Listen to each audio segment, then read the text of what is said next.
Hello, my name is Ben Portugal. It is March. It's March 6th, 2024, and this is Florence. Sorry, I forgot. Dickerson. Dickerson. Mm-hmm. So I'm gonna start. Where and when were you born? I was born December the 1st, 1936, in Montreal, Quebec, Canada. Okay. How'd you want to come to Dallas? How'd you settle in Dallas? Well, like I tell people, I've lived, this is my fourth life. Fourth. I lived in Montreal until with my parents, went to school, university, became a physical therapist until I was 21. And then I married. I married in 1958, had 4 children, and divorced in 1986, and then met my second husband, who is from Waco, Texas at the time, was a professor at Baylor, and we married in 1988. So I moved from Montreal, Quebec, Canada, to Waco, Texas, which was quite a transition and culture shock. I'm Jewish, and my husband was Christian, and Waco at that time was quite Baptist, and the university, so it was a bit of a culture shock. But my husband did, before I came, knowing how, I was interested in getting involved in the Jewish community, he did make friends and reached out to people in the Jewish community in Waco, and I became very good friends with them and attended services. And we were in Waco from 1988 to 2001. And then my husband retired from Baylor and got a job at the University of Indianapolis in Indiana. And we were there for 3.5 years.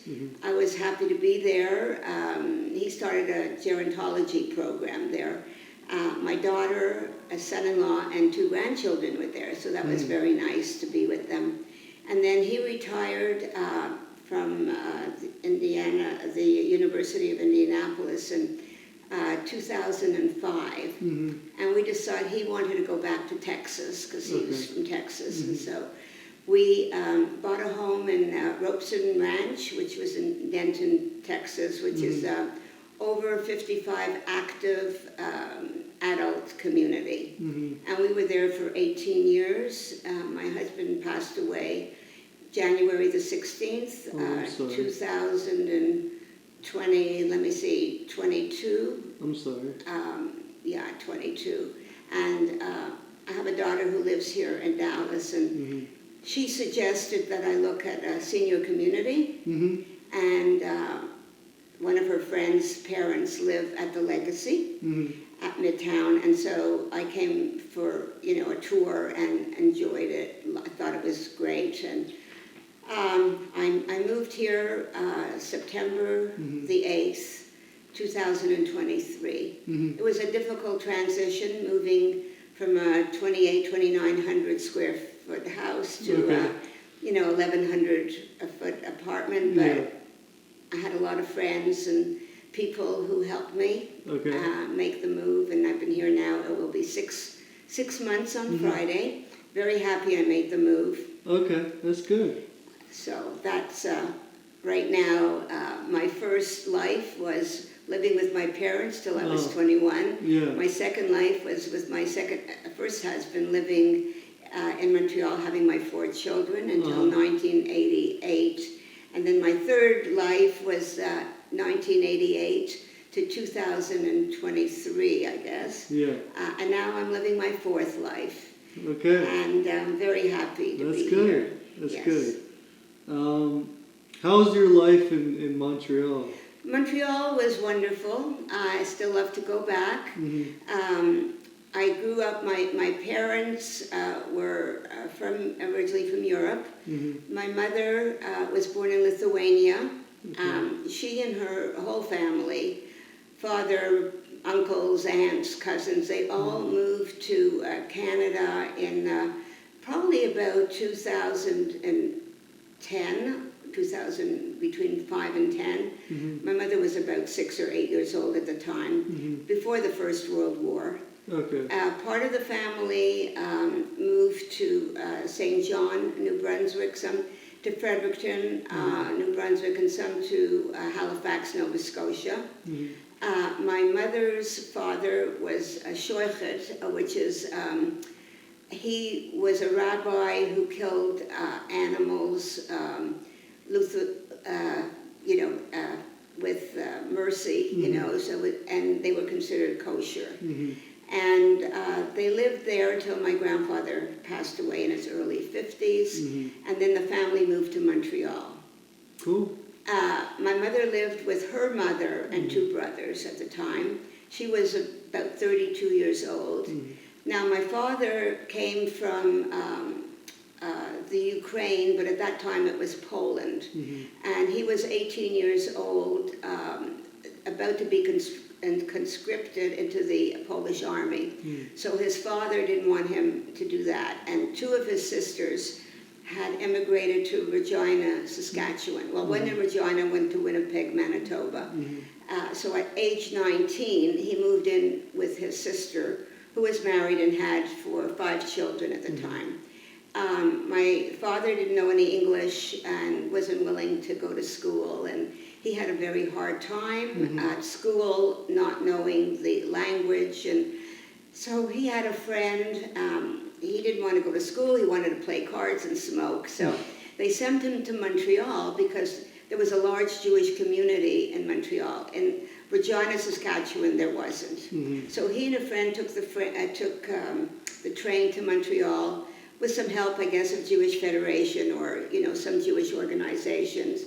And my mother, who at 32, was considered a spinster, and it was an arranged marriage. My father, who at that time was 26, married my mother, instantly had a home with, 2 brothers-in-law and his mother-in-law and my mother.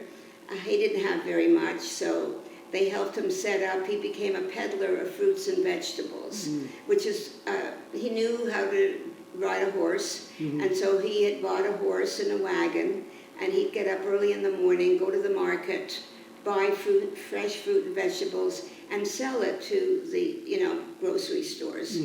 And that was like in the 1935, 1936, during that era. As years went by, he was able to buy a truck, and his, his business improved. My 2 brothers helped him. My father, unfortunately, he knew how to speak English, but he was illiterate when it came to reading and writing English. But he spoke a lot of Yiddish, and that was my first language, Yiddish, because we lived with my grandmother, and I didn't speak English till I went to school when I was like 5 or 6 years old. Wow. However, my father was successful enough that they were able to buy a house and, very high work ethic. I remember my father mostly sleeping because he had to get up at 3 o'clock in the morning to go to the market, and when he'd finish his rounds of going to the stores, he'd come home around 2, 3 o'clock in the afternoon and go to bed, and I'd come home from school. My father would be sleeping. It was a very hard life for him. It was a hard life for my mother. She was a stay-at-home mom. She was sort of my father's secretary because she knew English and wrote, went to the bank for him and, did all that kind of stuff. My father was successful enough to send my 2 brothers and myself to college. That's good. Although he did not think that women should go to college. But my mother she only went to grade 8, and because you had to pay to go higher in those years. And she insisted that I become an independent woman, have a college education, and learn to drive a car. That's good. So I became a licensed physical therapist, and I learned to drive a car. That's good. I was and then when I got married at age 21, I worked for the first 4.5 years, and then I had children. from 1963 to 1971, and then I was a stay-at-home pretty much from 1963 to about 1973. During that time, I got involved in some Jewish organizations, like the National Council of Jewish Women, and there was a place, it was called Mount Sinai Hospital, which was a hospital up in the Laurentians at that time. It treated people for tuberculosis before, people who, before antibiotics. And then once antibiotics came into play, then of course the TB population disappeared pretty much, although even though it was a Jewish run, there were a lot of, non-Jewish people that went to that hospital. And then it was up in the mountains of Laurentians, because they felt people with TB, pulmonary disease, would do better in the fresh air, you know. And then when the population of tuberculosis dwindled, they moved the hospital to Montreal. And they looked after people with pulmonary disease, and now I think it's a long-term hospital for people. So I worked, I was in those two organizations, helping to raise money, and it was education for me as a young mother and stay-home mom to, have some fun activities and make a difference in the community. And so after my divorce, I moved to Waco, Texas, and continued my career in physical therapy all those years.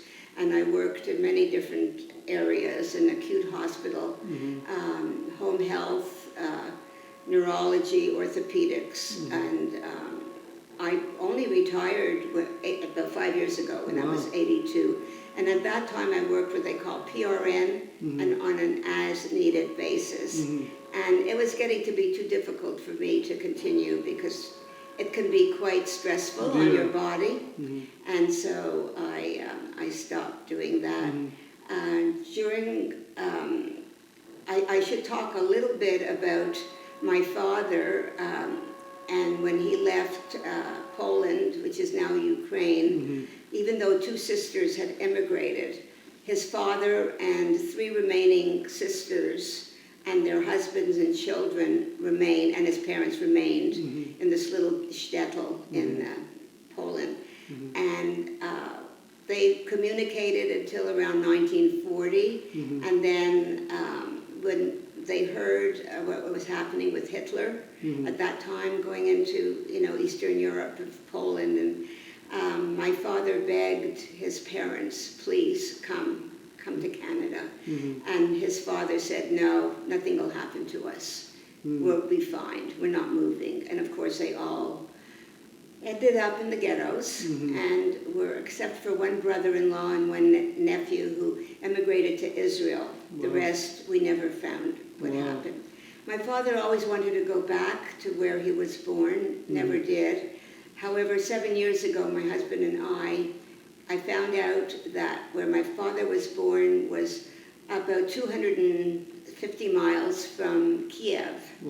And so we flew to Kiev, and then from Kiev we went to a town called Ivano-Frankivsk, which ended up being about 35 miles from where he was born, which was Pichinizhin. We found somebody who drove a car and was a translator. From Ivano-Frankivsk, we drove to my father, where he was born, to my father's shtetl. And I walked in his footsteps. That's cool. Still a farmland. There were no cars. There were even just 7 years ago. A lot of what he'd tell me about a little creek and how pretty it was, and it was. You could stand on a hill and look down. It was in the Caspian Mountains, I believe, very beautiful area. So I could picture my father, on his horse, going. He had a girlfriend about 8 kilometers away, and he'd tell me how he'd go to that town, which was called Kolomea. And we visited that town as well.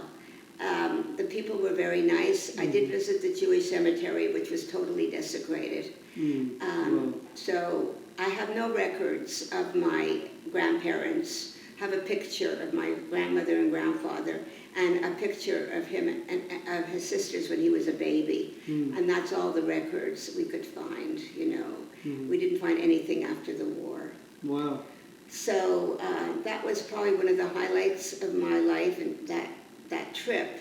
So I could say to my father that I went, you know, because I always felt that I wanted to. And I'm so glad he used to tell me some stories, and even though I was quite young and found them boring, at least it gave me some insight into his life as a young man. Wow. So, so that was where I grew up. I went to school in Montreal, went to McGill University, got my degree in physical therapy, and then got my, I had to register for board to be able to work in the United States. And my career was quite good. I have 4 wonderful daughters. My eldest one was born in 1968. She is a scientist. She works for Eli Lilly as a vice president, and she has her PhD in organic chemistry. Wow.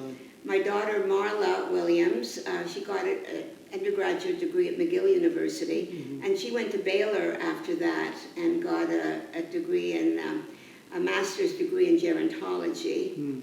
And she met her husband there, and she ended up staying in Texas. My middle daughter was traveling at the time. She was 20, and she chose to stay in Montreal.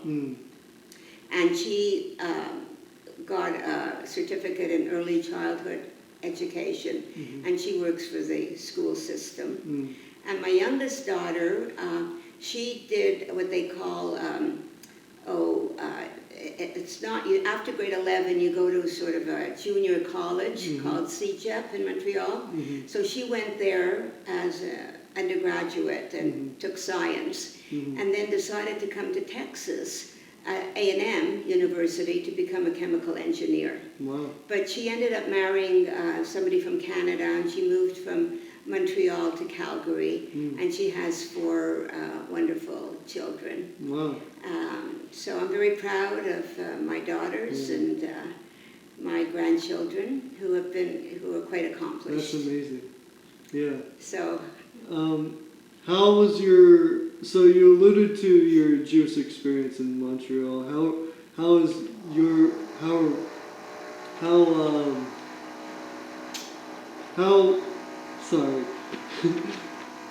your Jewish experience like in Montreal growing up? In Montreal? Yeah, or wherever. Well, we were in Montreal. It was a very large Jewish community.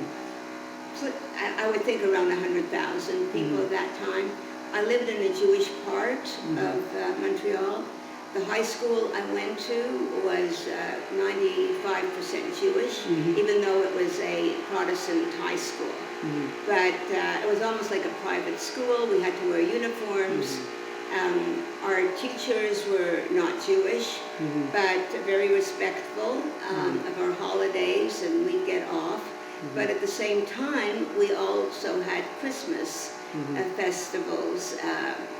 We learned to sing Christmas carols, and at Christmas they would invite the minister, and it was Protestant, and the rabbi to our Christmas. Sorry. I think the question was, what was your Jewish experience like in Montreal? Okay, so I went to the Protestant school from grade 1 till grade 11. And then I did go to Hebrew school in the afternoon school for about 5-6 years. So I did learn how to write the Yiddish Hebrew alphabet. I learned how to read Hebrew. Unfortunately, I don't understand too many words, but I can go to services and I can read, from the books. We would go to synagogue, mostly during the high holidays. Okay. I would try to go as much as I could. My parents started off being kosher, having 2 sets of dishes and only buying kosher meat and so on. And then when I got married, it got to be a little expensive to buy the kosher meat. So we still had, kosher style, but I didn't have any. Usually at the beginning anyway, bacon or pork in the house. But we'd go out for Chinese food and we'd eat in the restaurants, and we loved all that. Okay. Tried not to bring it back. Yeah. So my Jewish upbringing was very, I wasn't allowed to date any boys that were not Jewish, and all my friends were Jewish. I did have a few Christian friends, and I even had, there was a Chinese laundry on my block, and I was friends with the Chinese little girl who lived there. So it was, we were respectful of everybody. That's good. I did experience quite a bit of anti-Semitism when I was young. Didn't even really know what it meant when it was like dirty Jew or things on the sidewalk. But it was never that overt, and it was just something you kind of dealt with. But it was never anything really dangerous at that time. And anyway, I was young. I think the war was from 1940 to 45, so I was 4 years old when it started and 9 years old. I do remember the end of the war. I remember everybody celebrating. I remember in the early parts, the blackouts. I remember having to go to school with my mother because there were rations to buy butter and eggs. But, we managed. I never, was a working class family. I never really felt deprived, particularly. Most of the friends and people, around me were in the same boat. So, but, after, when I got to be 20, 21, it was time for me to leave my parents. Yeah.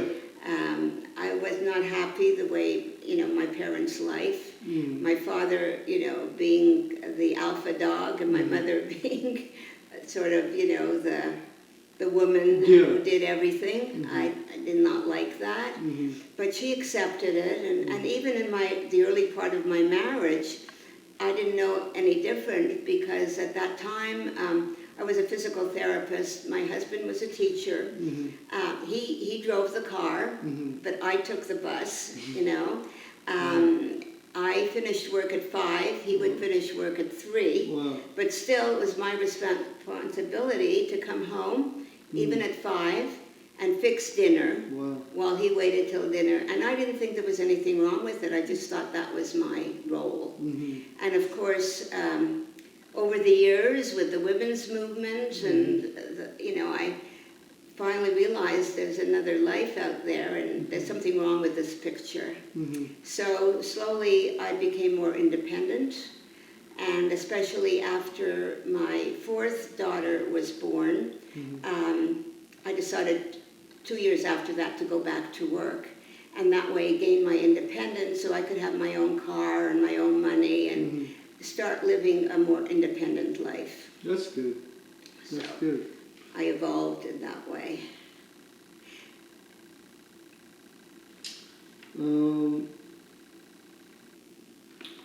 So you said you were a physical therapist. What kind of work or projects that you found memorable as a physical therapist? Well, I started off working in an acute hospital situation because I wanted to experience all kinds of, injuries and medical conditions. I did that for 2 years.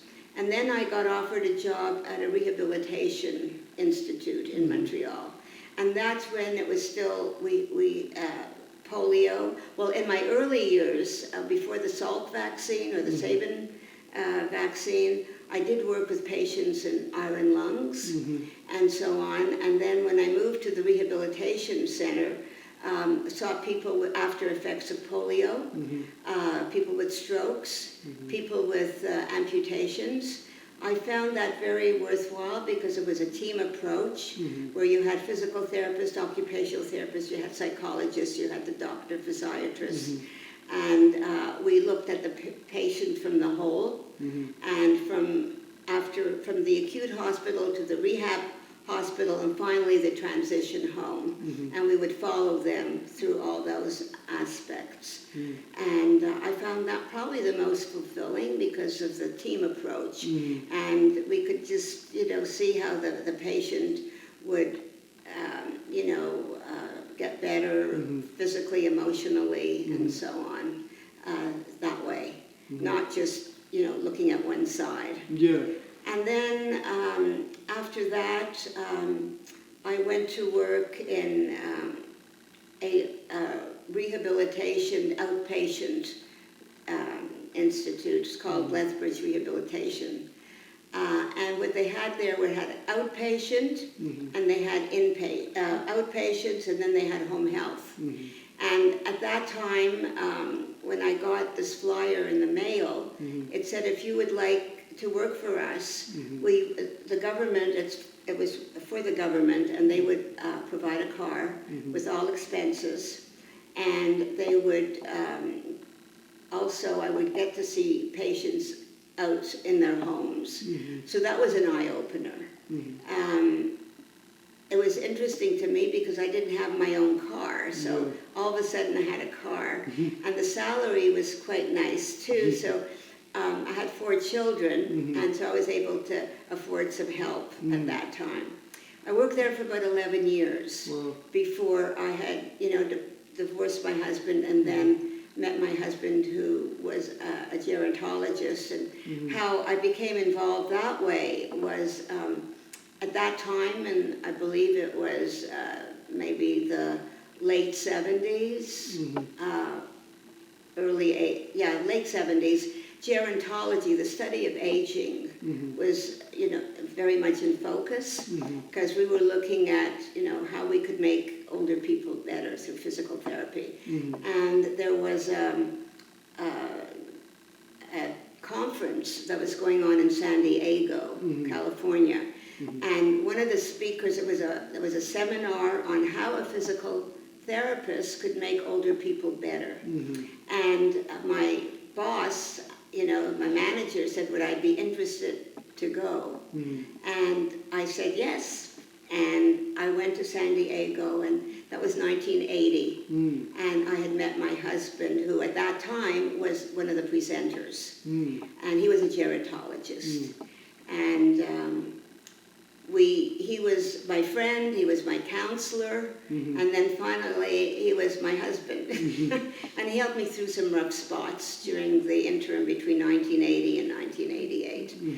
My parents were ill. My father had end-stage kidney disease. My mother had dementia. I was going through a tough time with divorce, and he helped me a lot through his counseling, and so that was a help. And then I moved, and knowing, I think I mentioned it earlier, how Jewish I was, and I was going to this, Waco, Texas, which wasn't. He did get me involved with the Jewish community, and I'd go to services and became very friendly with them, and maintained. And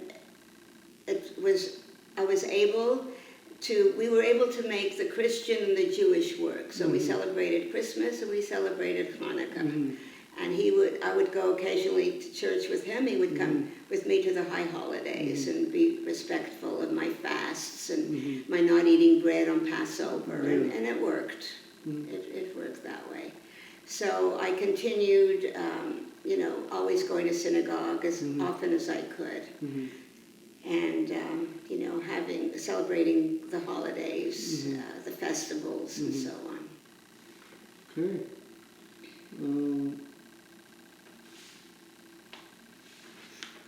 I think we're done. Yeah. Oh, last question. Who were your role models? Who were your role models?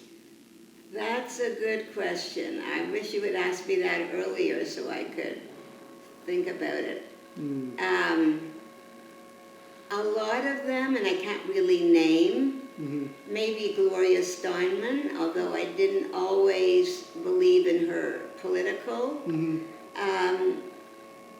Her fight for women's rights, and and then also Freedom, I can't remember her first name, something Freedom, who was before Gloria, also in the women's movement. And it was an eye-opener to me to see what women could do, that they weren't going to be stuck in the kitchen, and that there was a life out there. I could be independent. And when I got the job at Lethbridge at the home health, and I was able to drive around Montreal as if I drove a taxi, I learned how to. I was always very sheltered. I was actually afraid to drive on the highway until finally I felt that if you're going to, go out there and work, you better learn how to drive on the highway, otherwise you'll never get done. So I did do that, and I actually, transformed into an independent person. And hopefully, I think my daughters took that same, route from me. Work ethics was very important. Education was very important. So probably along the way, some of the managers I had were, role models and different women. I can't, say exactly, mention any names right now. People that I really admired, their strengths and, how they could get through some very difficult situations. Okay. Okay,